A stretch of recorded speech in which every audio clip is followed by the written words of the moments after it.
Hi guys, welcome to my YouTube channel chemistry hub by Atri sir. और आज मैं आपके साथ डिस्कस करने जा रहा हूँ remaining MSc previous chemistry entrance के जो क्वेश्चंस हमारे पास बचते हैं। तो ये जो मेरे पास क्वेश्चन है, मैंने ये previous HPU Himachal Pradesh university का जो एमएससी एंट्रांस है इसके क्वेश्चंस लिए हैं। तो डिस्कस करते हैं हम इसको one by one.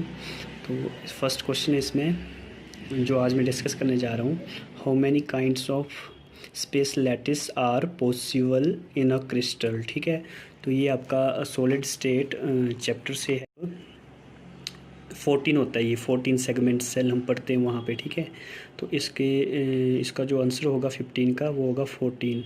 How many kinds of space lattice are possible in a crystal, 14। ठीक है, उसके नेक्स्ट है हमारा the number of atoms present per unit cell in simple FCC and BCC are dash dash dash and dash respectively. ठीक है, तो सबसे पहले देखना है हमने क्या देखना है, यूनिट सेल देखना है। Number of atoms present per unit cell in simple तो सिंपल में देखना आप एक होता है हमारे पास। ठीक है, फिर एफसीसी में हमारे पास 4 यूनिट सेल होते हैं। ठीक है, फिर बीसीसी में होती हैं 2। तो इसका जो आंसर होगा वो बन जाएगा हमारा वी आंसर। ठीक है, 1, 4 एंड 2। तो ये भी हमारा सॉलिड स्टेट का ही क्वेश्चन है।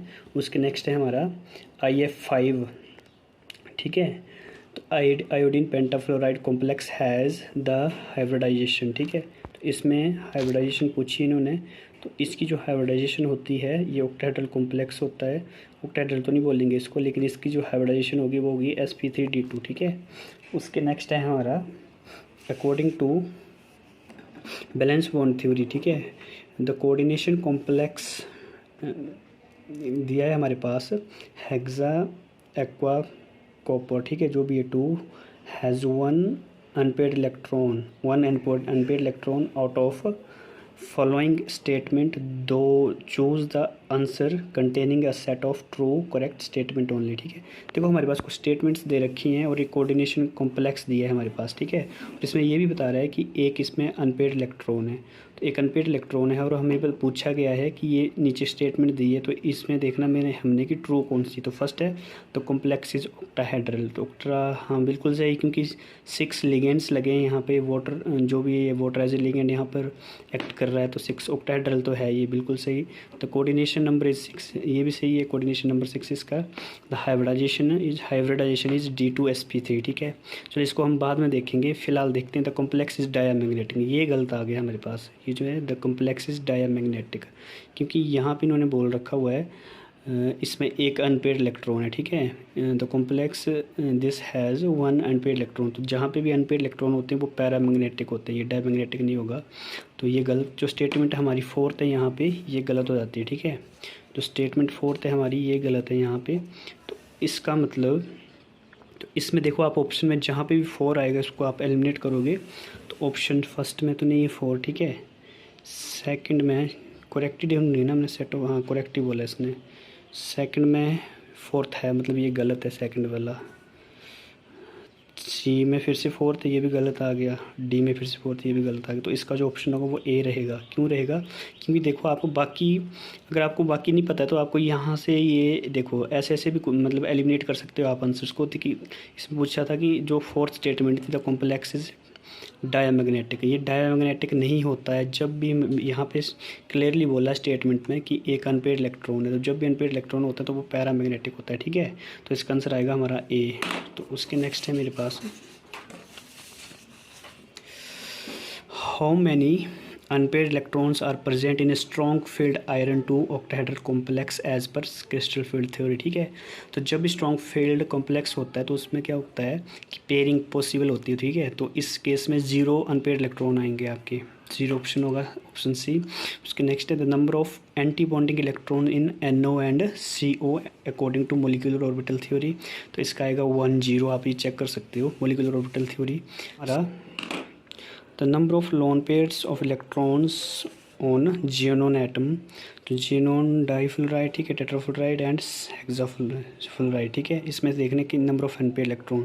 तो इसमें देखो आप जियोनोन जो है इसके आउटरमोस्ट इलेक्ट्रॉनिक कॉन्फ़िगरेशन में क्या होता है कि कितने लोन पेयर्स आते हैं। देखो 8 इलेक्ट्रॉन्स हो गए यहाँ पे, तो एक आ गया ये, ठीक है, 2 4 6 और 8 ये आ गया, मतलब कि 4 लोन पेयर्स होते हैं देखा जाए। लेकिन यहाँ पे देखो जो जियोनोन F2 है, तो इसमें मतलब 2 इलेक्ट्रॉन यहाँ पे बॉन्डिंग हो जाएगी यहाँ से। जैसे मान लो यहाँ पे फ्लोरीन लग गया, यहाँ पे लग गया एक, तो उस केस में देखो आप मतलब 2 इलेक्ट्रॉन तो यहाँ पे क्या हो गए हमारे, जैसे जैसे मर्जी वैसे करो आप।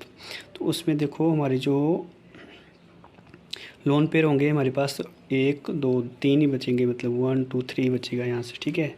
तो फर्स्ट तो आ गया 3, उसके नेक्स्ट जो है 4 है, तो मीन्स कि 4 इलेक्ट्रॉन यहाँ पे आ जाएंगे, 4 इलेक्ट्रॉन ये आगे, तो हमारे पास पीछे इलेक्ट्रॉन बचेंगे 4, और 4 इलेक्ट्रॉन मीन्स 2 लोन पेयर, तो नेक्स्ट आएगा हमारा 2, इसमें है 6 ये बॉन्ड पेयर बना रहा है। तो जो लोन पेयर बचा हमारे पास, 2 इलेक्ट्रॉन पीछे बचेंगे, तो 2 इलेक्ट्रॉन का एक लोन पेयर आ गया, ठीक है। तो इसके 1 आएगा। तो इसमें देखो फर्स्ट में है हमारे पास 3 2 एंड 1, तो इसका आंसर होगा हमारे पास डी। इसके नेक्स्ट है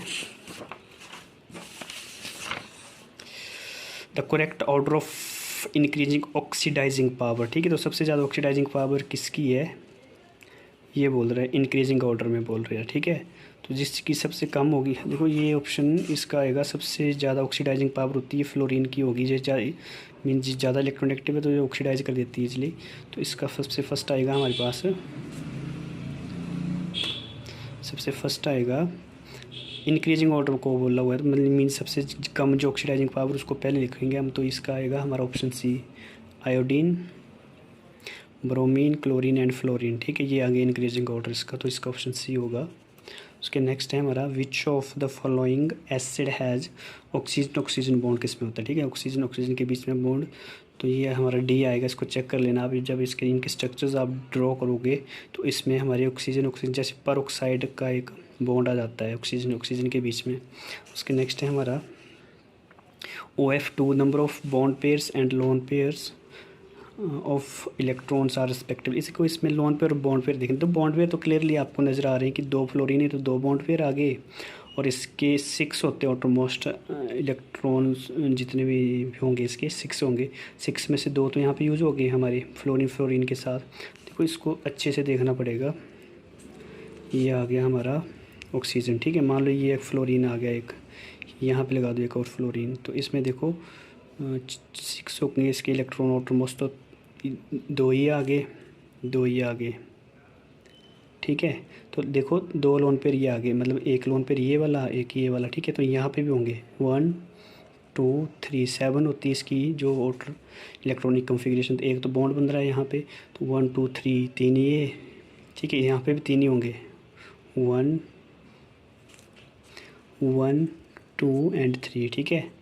तो 3 ये आगे लोन पेयर, 3 लोन पेयर ये आगे और 2 ये, तो ये आगे 3 3 2 3 3 6 और 2 8, तो 8 तो आगे हमारे लोन पेयर और 2 आएंगे हमारे बॉन्ड। तो 2 बॉन्ड बना रहा है ये, तो ये बनेगा हमारा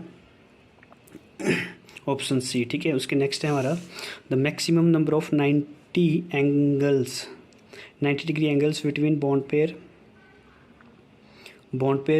pair of electrons is observed. देखो आपको इसमें देखना है कि 90 डिग्री एंगल्स कहाँ पे ज़्यादा बन रही है। तो देखो इसमें जो sp3d2 हाइब्रिडाइजेशन होती है, इसमें ऑक्टाहेड्रल ज्योमेट्री होती है हमारी। तो इसमें जैसे मान लो ये यहाँ पे सेंटर पे एक ये स्क्वायर पिरामिडल बनता है, और यहाँ पे तो यहाँ पे होते हैं मैक्सिमम जो आपके 90 डिग्री एंगल्स होगा। जैसे 1 2 3 4 5 यहाँ पे बनेंगे, 4 यहाँ पे आएंगे, 4 यहाँ पे आगे, और ये तो मतलब 12 बन जाएंगे आपके। तो सबसे ज़्यादा आएगा हमारा sp3d2 में आएंगे 90 डिग्री एंगल सबसे ज़्यादा।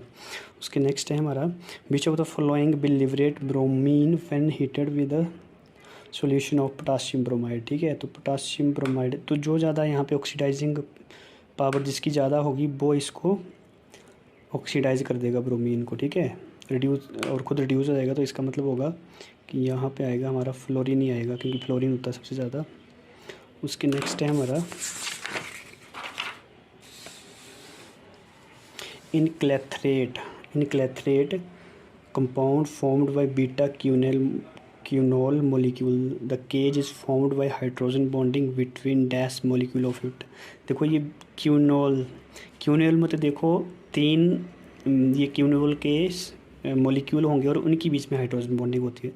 तो यहाँ पे ऑप्शन 3 भी हो सकता है, लेकिन ये बीटा क्यूनल बोला हुआ है तो इसको अलग भी हो सकता है। ठीक है, ये बीएससी का क्वेश्चन है क्लैथरेट्स का, तो इसका जो ऑप्शन हो सकता है वो 3 आ सकता है इसका। ठीक है, क्योंकि मॉलिक्यूल पूछे इसने तो 3 मॉलिक्यूल के बीच में होती है हाइड्रोजन बॉन्डिंग क्यूनॉल में, लेकिन इसमें बीटा बोला हुआ है तो करके डिफरेंट भी हो सकता है ये। उसके नेक्स्ट है हमारा two statement for the acid of phosphorus. तो इसमें बोला है all these acids are reducing in nature, ये गलत है। ऑल ऑफ दीज इज ये भी गलत है, ट्राई बेसिक नहीं होंगे। जैसे यहाँ पे देखो ये मोनोबेसिक है, ये डाई, ये ट्राई बेसिक। ठीक है, तो इसका देखो जो ओवरऑल हमारी जो आती है वो आएगा, इसका स्टेटमेंट जो ट्रू है इसकी वो आएगी हमारी ये वाली। और the geometry of phosphorus is tetrahedral होती है सबकी। ठीक है, तो ये आ गया। उसके नेक्स्ट है हमारा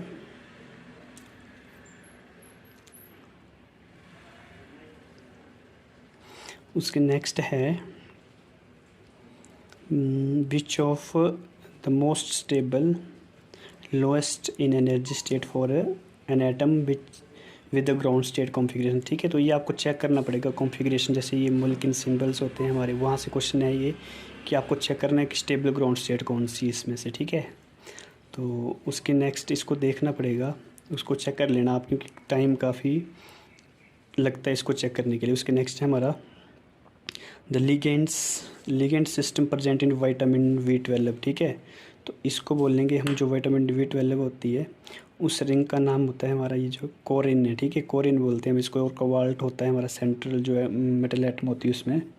उसके नेक्स्ट है हमारा which of the following is likely to be present in photochemical smoke. Likely to be means, likely means कि प्रेजेंट हो सकता है, नहीं भी हो सकता है, या फिर कम अमाउंट में प्रेजेंट होता है।